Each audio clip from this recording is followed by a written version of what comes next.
You let the human babysit an apex predator. Now it calls him Dad. You did what? High Counselor Vazix's voice boomed across the circular chamber, causing several delegates to flinch in their hover seats. His four eyes bulged simultaneously, a rare sight even among the Quilith species known for their dramatic expressions. Security Chief Larka maintained her composure, standing tall on her three legs, her pale blue skin flushing slightly purple with annoyance. As I explained in my report, Counselor, we had limited options at the time. The infant Nexith required immediate care after the raid on the poaching vessel. So naturally, Counselor Tenbar interjected, her mandibles clicking sarcastically. You handed a Class 12 apex predator to a squishy human barely 2 galactic standard years into space travel. Brilliant.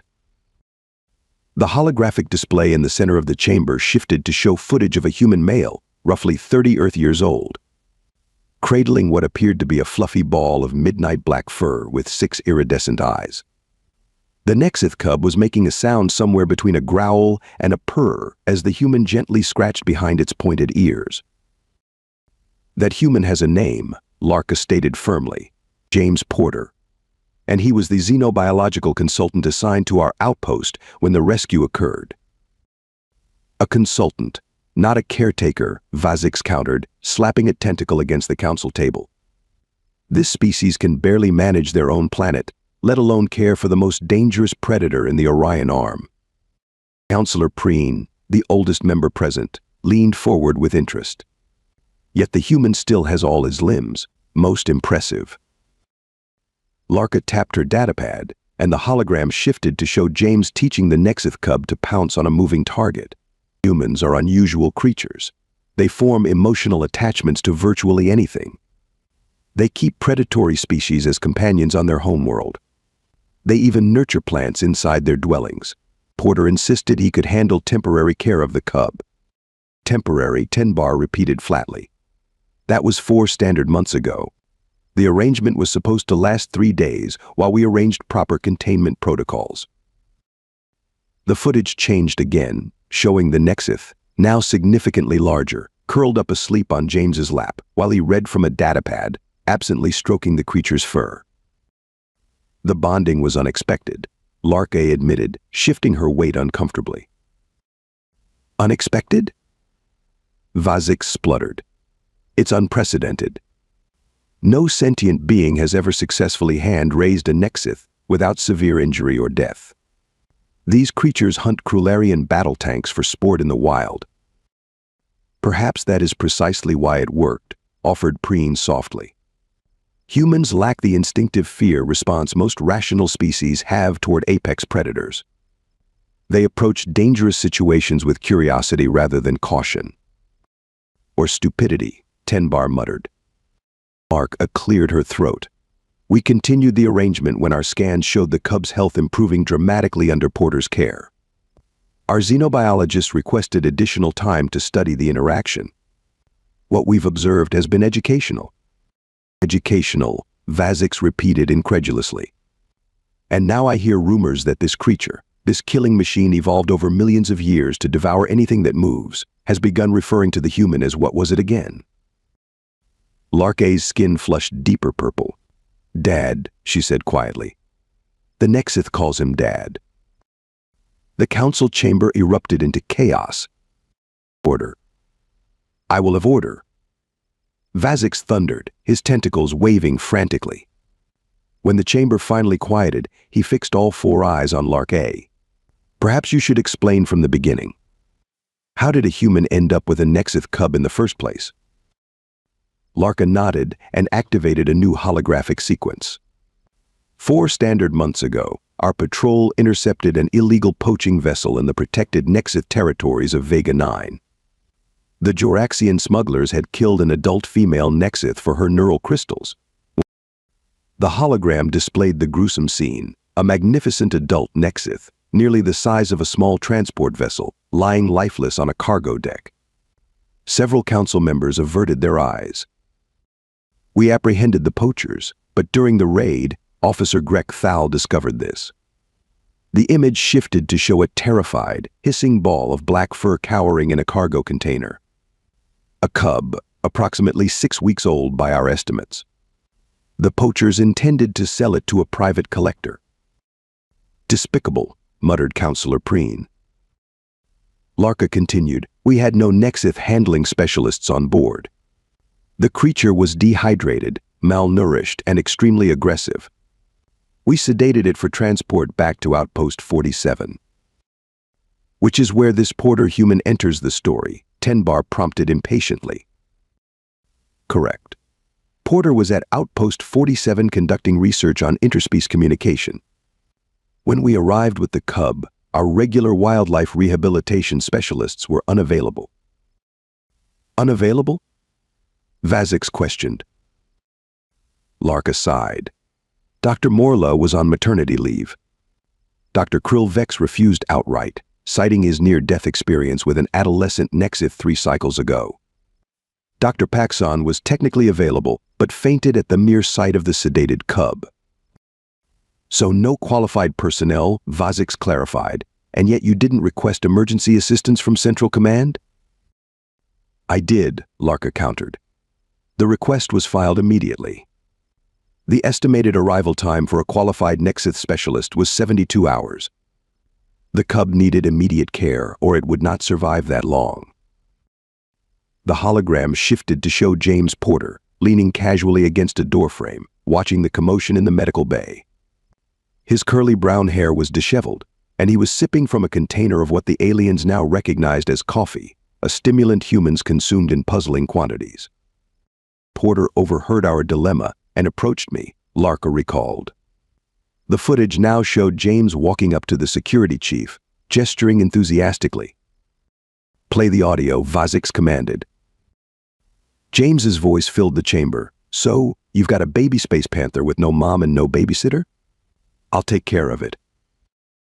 There was a moment of incredulous silence before Lark A's recorded voice responded, This is not a space panther, Mr. Porter. This is a Nexith. It is the apex predator of 3 star systems. Fully grown. It can tear through reinforced hull plating. It has 18 retractable claws and venom sacs that can paralyze creatures 10 times your mass. The hologram showed James shrugging nonchalantly. Sounds like my aunt's cat, but with better accessories. I grew up helping at my family's animal rescue center. I've bottle-fed everything from timber wolves to orphan bear cubs. How different could this be? Several council members gasped audibly. I explained the differences in great detail, Larka said defensively. I showed him the warning classification.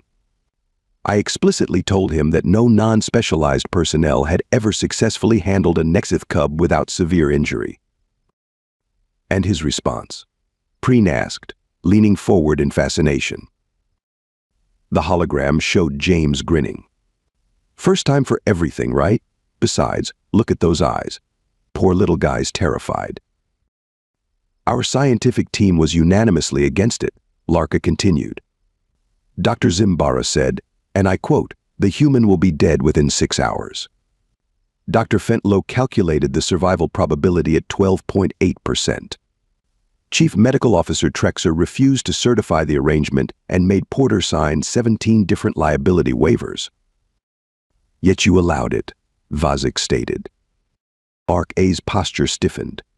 I made a judgment call. The cub was dying. Porter showed no fear, only determination. And most surprisingly, she paused, the sedated cub responded to his presence. Its stress hormones decreased by 18% when Porter approached the containment unit. That's biologically impossible, Tenbar objected. Nevertheless, Larka replied, it happened. We set up an observation chamber with emergency protocols, provided Porter with the necessary supplies, and prepared for the inevitable disaster. She paused, her expression softening slightly. Except the disaster never came. Show them the first day, Counselor Preen requested, eyes glinting with curiosity. Larka nodded and adjusted the holographic display. The footage showed James sitting cross-legged on the floor of the containment chamber, a small distance from the transport cage holding the Nexith cub. The sedative was wearing off, and the tiny predator was beginning to hiss and snarl. "Is he humming?" Tenbar asked incredulously. "Yes," Larka confirmed. Porter called it a lullaby. Apparently, humans use melodic vocalizations to soothe their young. The footage showed James slowly opening the cage door while continuing to hum. The scientific team could be heard on the audio feed, urgently warning him to use the protective gloves and mechanical feeding apparatus. "Yeah, that's not going to work," James replied, waving dismissively at the equipment. "You'll just scare him more. Poor little guy needs to know I'm not a threat." "The Nexith is the threat, Mr. Porter," came Dr. Zimbara's exasperated voice over the intercom. "Those claws can slice through durasteel." James just chuckled. He's a baby. Look, his eyes still haven't even changed color yet. He reached into his pocket and pulled out what appeared to be a small cloth item. "This is what we need." "What in the 7 moons is that?" Babysits asked, squinting at the hologram. "A sock," Larka explained. "A foot covering humans wear inside their boots." Porter had filled it with heated rice grains. "Rice? The plant humans consume?" Tenbar's mandibles clicked in confusion. Porter explained that on Earth, such items mimic the warmth and heartbeat of a mother mammal, Larka said. Our scientists were skeptical. The footage continued, showing James gently placing the sock near the cage opening. The cub's 6 eyes fixed on it, pupils dilating with interest. Then James did something that made several council members gasp. He lay down on his stomach, bringing his face level with the cub, and extended his bare hand toward the cage. He offered his unprotected appendage to a Nexith? Babysits looked faint. "The first of many protocols he would ignore," Larka said dryly. On the hologram, the cub cautiously crept toward James's hand, sniffing. Then, to everyone's astonishment, it batted at his fingers with a paw, claws sheathed. The footage jumped ahead several hours. James was now sitting with his back against the wall, the sock rice contraption in his lap, and the Nexith cub tentatively perched on top of it, kneading the fabric with its paws. Fast forward to day 3. Larka instructed the system. Now the hologram showed James attempting to feed the cub from a specially designed bottle. The scene was chaos. Formula splattered across James's face, the cub somersaulting backward in alarm, and James laughing so hard he had to sit down. Okay. Not a fan of the bottle. Message received, your royal fluffiness." The alien observers could be heard frantically discussing alternative feeding methods through the intercom, but James was already trying something different. He dipped his fingers into the formula and offered them to the cub. After several suspicious sniffs, the tiny predator began licking the nutrient-rich liquid from his hand. Porter called this improvisation, Lark explained. A concept our scientists found deeply troubling.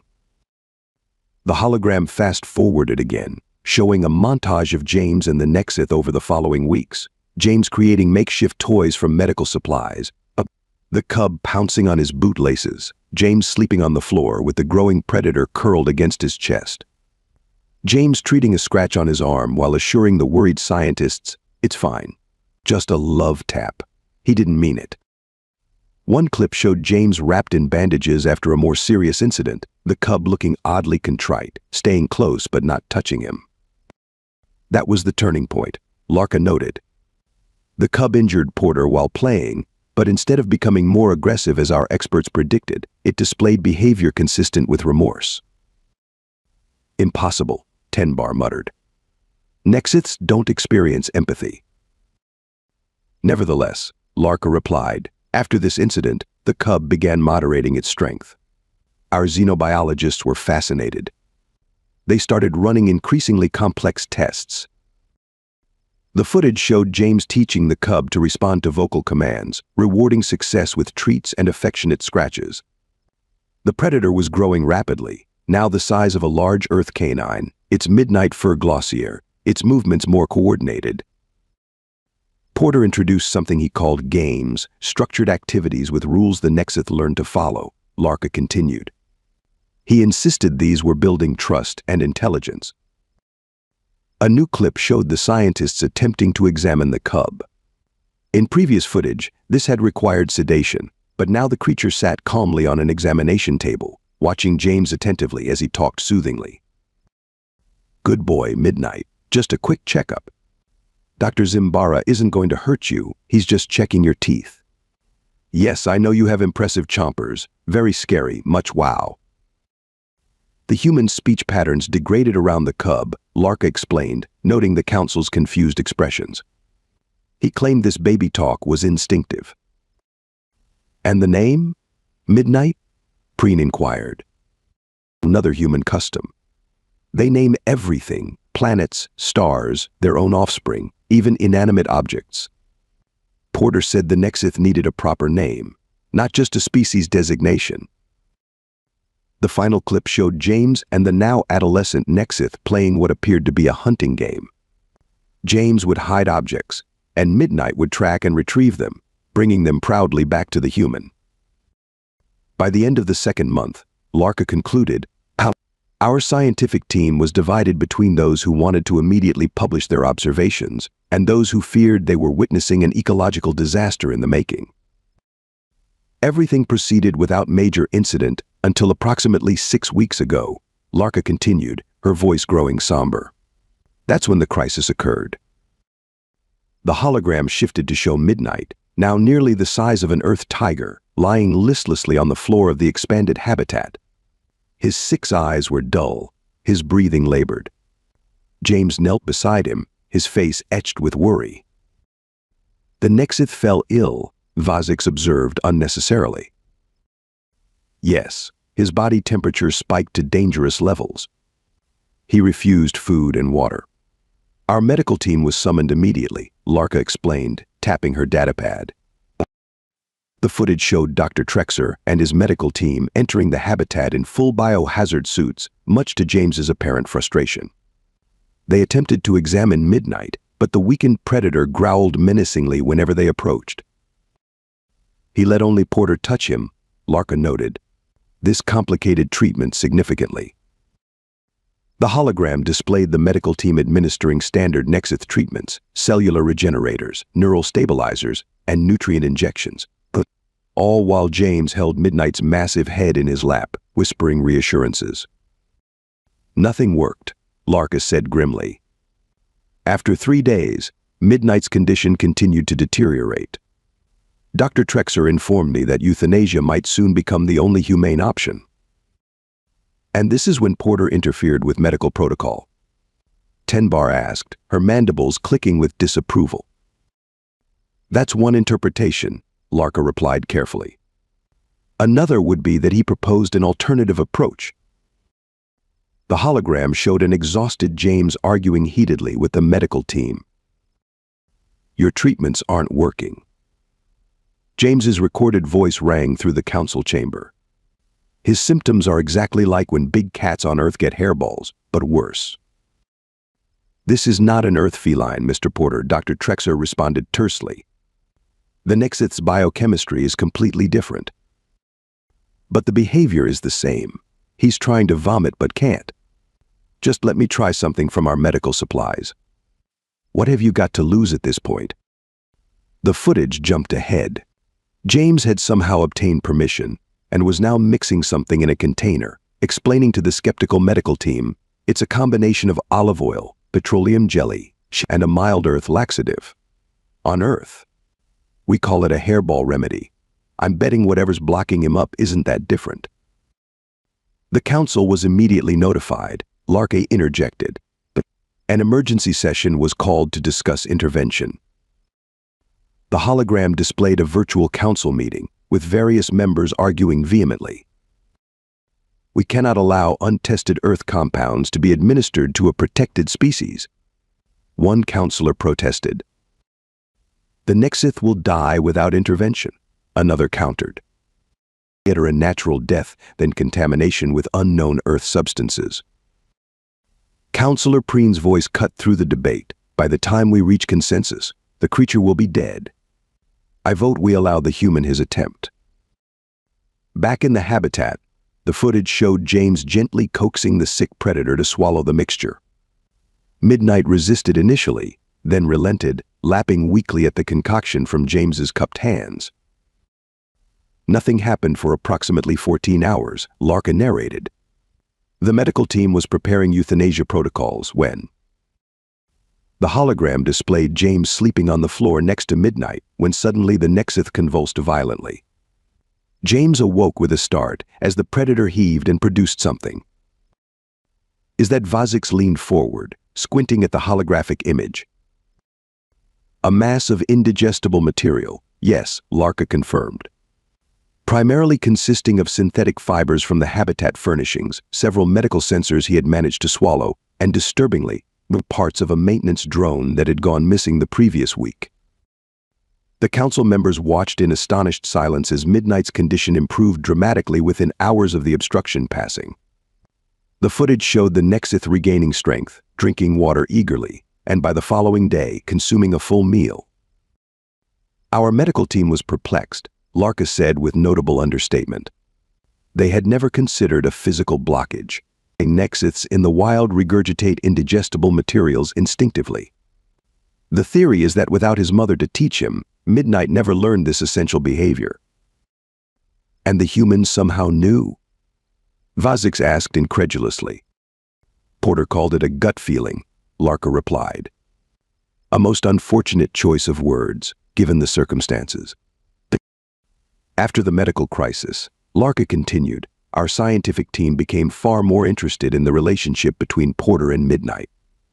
They conducted extensive tests, brain scans, and behavioral analyses. The holographic display shifted to show a split screen of data. On one side, baseline readings from wild Nexiths, on the other, Midnight's results. What our scientists discovered was unprecedented, Larka stated, her voice taking on a tone of wonder despite her attempt at professional detachment. Midnight's neural pathways had physically restructured themselves. Dr. Fentlow appeared in the hologram, pointing excitedly at a brain scan. The limbic and language centers have developed connections that don't exist in wild specimens.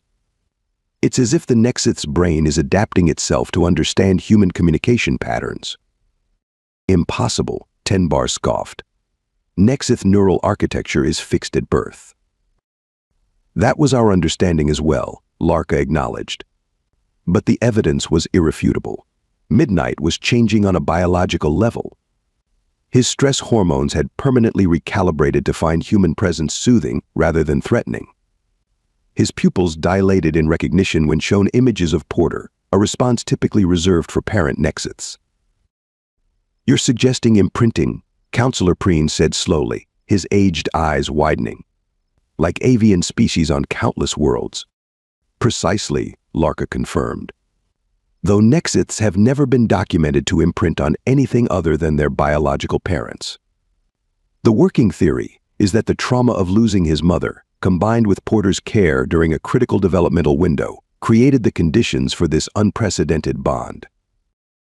The hologram changed to show Midnight, following James everywhere, mirroring his movements, even attempting to hold objects the same way the human did, despite having paws rather than hands. The behavior mimicry was fascinating enough, Larka continued. But what happened next shocked even our most open-minded xenobiologists. The footage showed James and Midnight in their daily routine. James was talking to the Nexith, as he often did, asking questions and then answering them himself in an ongoing one-sided conversation that the observation team had long since categorized as a human peculiarity. Who's the most handsome space panther in the galaxy? You are. Yes, you are. James cooed, scratching behind Midnight's ears. What happened next caused several council members to gasp. Midnight's mouth moved in an unnatural way, his vocal apparatus clearly struggling to form sounds it was never designed to make. D-D-D-D. The sound was rough, guttural, but unmistakably an attempt at speech. Die. James froze, staring at Midnight in shock. Did you just?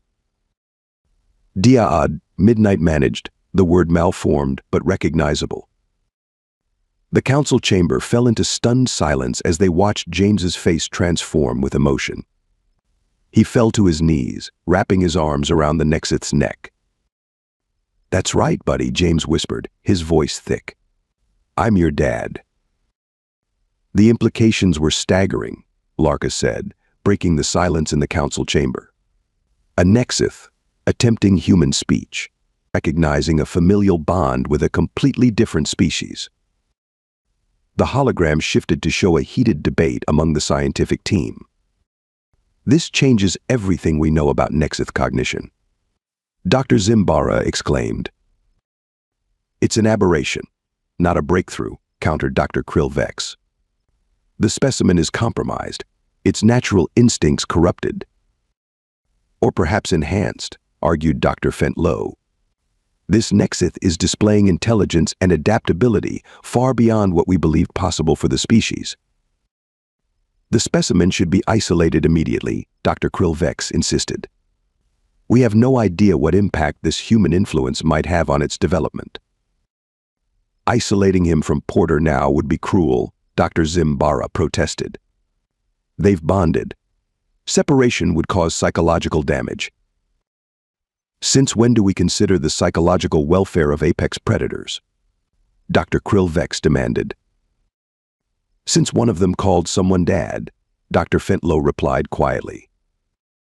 High Counselor Vazix cleared his throat, bringing the chamber back to order after reviewing the final evidence.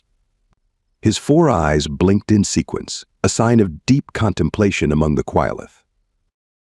"Security Chief Lark A," he began formally, "the Council has reached its assessment regarding the human James Porter and the Nexith designated Midnight." The chamber fell silent. Larka stood at attention, her posture betraying no emotion. "It is the determination of this Council that what we initially viewed as a security breach of the highest order may instead represent." Vazix paused, as if struggling with the words, "significant breakthrough in interspecies relations." Counselor Tenbar's mandibles clicked in obvious disagreement, but she remained silent. "Humans possess qualities we had not fully appreciated," Vazix continued. "Their illogical tendency to form emotional attachments to dangerous creatures, their baffling lack of self-preservation instinct, but their stubborn persistence in the face of expert advice to the contrary. These traits we considered primitive weaknesses may, in certain circumstances, be remarkable strengths." Counselor Preen nodded sagely. "Perhaps it is precisely because humans evolved alongside predators on their homeworld that Porter succeeded where our specialists would have failed. He approached the Nexith without fear or preconception. Therefore," Vazix announced, "it is the decision of this council that James Porter will remain the primary caretaker for the Nexith called Midnight, under continued observation. Furthermore, we will establish a new research division focused on human-alien interaction protocols, with Porter as a senior consultant." Lark A's skin flushed bright purple with surprise. "A most wise decision, counselors." "Let us hope so," Vazix replied dryly. "The alternative is that we've just authorized an apex predator to be raised by a species that still thinks launching themselves off snowy mountains strapped to wooden planks is entertainment." As if on cue, the holographic display flickered to a live feed from Outpost 47. James and Midnight could be seen in their expanded habitat, which now included a small garden area. James was sitting on a bench, reading aloud from a datapad. Midnight, now the size of a small shuttlecraft, was sprawled beside him, his 6 eyes half closed in contentment. As the council watched, Midnight suddenly raised his massive head, looked directly at the camera. And then, to the astonishment of everyone present, deliberately winked one of his 6 eyes before yawning dramatically and flopping his head onto James's lap with such force that the human nearly toppled off the bench. "Did it just Tenbar began. "Wink at us?" "Yes, and I believe that yawn was what humans call sarcasm," Preen replied, a note of amusement in his ancient voice. "It seems Midnight has inherited more than just vocabulary from his human father." Vazix sighed heavily, all 4 eyes blinking in unison. "May the cosmic forces help us all,"